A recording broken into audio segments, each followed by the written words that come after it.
खबर बांग्लादेश से, जहां अंतरिम सरकार के गठन के बाद भी बांग्लादेश में तनाव कम नहीं हो रहा है। बगावत के बाद आज 7वां दिन है और इस बीच सेना के काफिले पर भी हमला किया गया। रोड पर सेना तैनात है। प्रदर्शनकारियों ने राजधानी ढाका में सुप्रीम कोर्ट का घेराव किया और जिसके बाद दबाव में चीफ जस्टिस को पद छोड़ना पड़ा। तमाम अपील और कोशिशों के बाद भी बांग्लादेश में प्रदर्शन का दौर थम नहीं रहा है, जिससे इस देश के भविष्य को लेकर तमाम सवाल भी खड़े हो रहे हैं। तो जगह जगह अल्पसंख्यक प्रदर्शन भी कर रहे हैं। हिंदू सड़कों पर हैं। ढाका समेत तमाम इलाकों में हजारों की संख्या में विरोध प्रदर्शन हो रहा है। सुरक्षा की मांग हो रही है और इस बीच चीफ जस्टिस का इस्तीफा, कल हुए थे कोर्ट में प्रदर्शन, उसके बाद से इस्तीफा देना पड़ा था। उनकी जगह नए चीफ जस्टिस ने शपथ लिया, वो अपॉइंटमेंट उनका हुआ। बांग्लादेश के गोपालगंज में भी आज हिंसा हुई और आपको बता दें, आर्मी के काफिले पर, बांग्लादेशी आर्मी के काफिले पर हमला हुआ, जिसमें 5 से ज्यादा जवान जो हैं वो जख्मी बताए जा रहे हैं। एक रिपोर्ट दिखाते हैं आपको।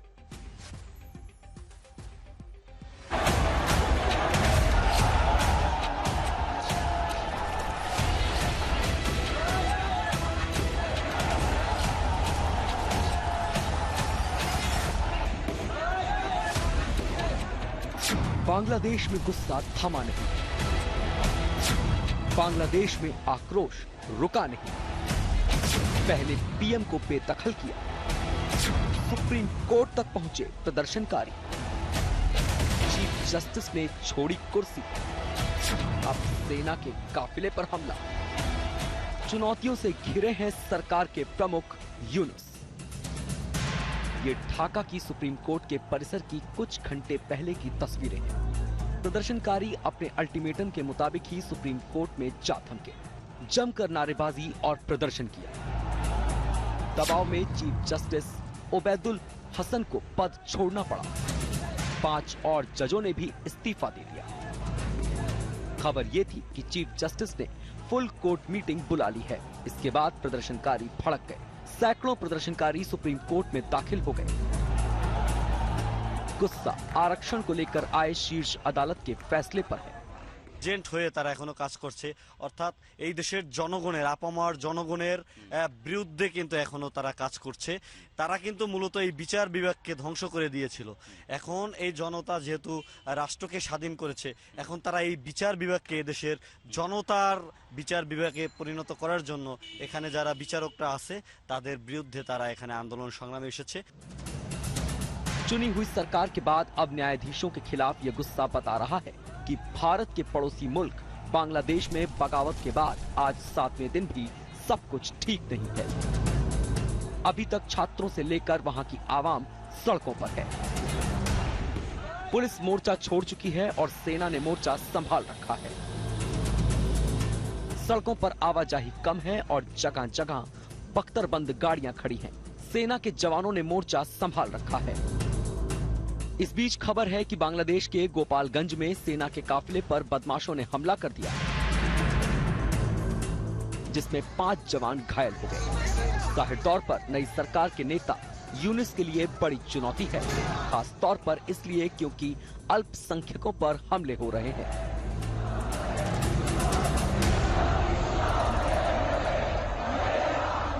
यूनुस ने बयान जारी करके कहा, अल्पसंख्यकों पर हमले घृणित हैं। मैं युवाओं से अपील करता हूं कि हिंदुओं, ईसाइयों और बौद्धों की सुरक्षा करें। आपने देश बचाया है, क्या आप कुछ परिवारों को नहीं बचा सकते? देश को आगे बढ़ाने की कोशिशों को बर्बाद मत होने दीजिए। उधर डरे अल्पसंख्यक लगातार भारत की तरफ आना चाहते हैं। भारत की सरहदों पर कड़ी निगरानी की जा रही है। साफ है कि बांग्लादेश के हालात अब भी सामान्य नहीं है। देखना यह होगा कि कब तक हालात काबू में आते हैं। जलपाईगुड़ी से अनुपम के साथ ढाका से आशुतोष मिश्रा, आज तक।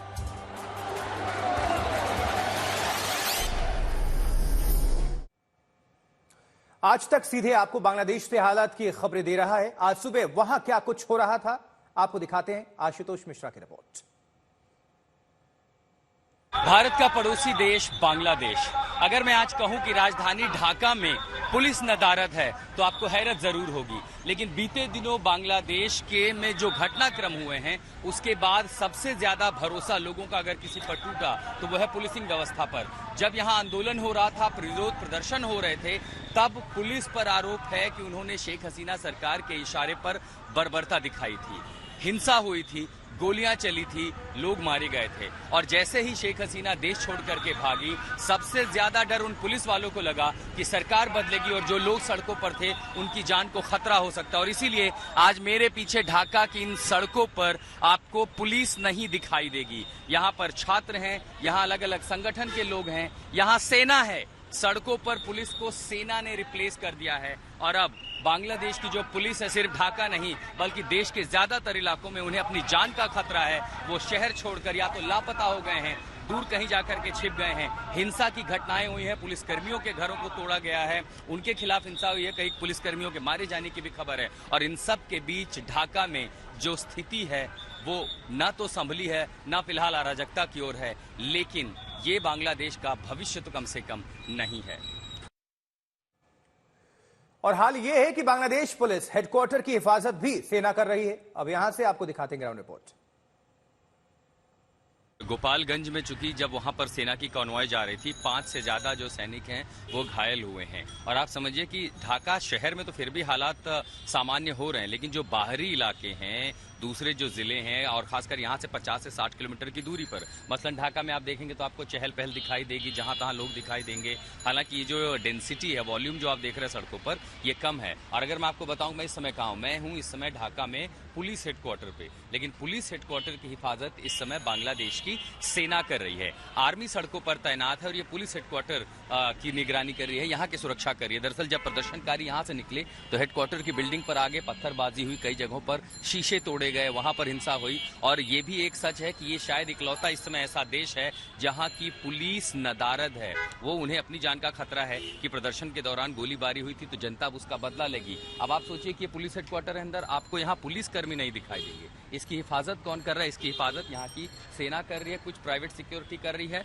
अर्धसैनिक बल जो इनके हैं, इक्का दुक्का लोग यहाँ पर आए हैं। तो आज आप ये भी समझिए कि डॉक्टर यूनुस की सरकार का औपचारिक रूप से पहला दिन है, आज वो कामकाज संभालने वाले हैं। और ऐसे में चिंता इस बात की थी कि जब तक कानून व्यवस्था बहाल करने की जो पहली एजेंसी है वो सड़क पर नहीं आती तो हालात कैसे ठीक होंगे? क्या सड़कों पर सेना, जिनकी जो जिम्मेदारी है वो बाहरी इलाकों की है, तो ऐसे में सवाल बड़ा खड़ा है कि बांग्लादेश का भविष्य आखिर कहाँ जा रहा है।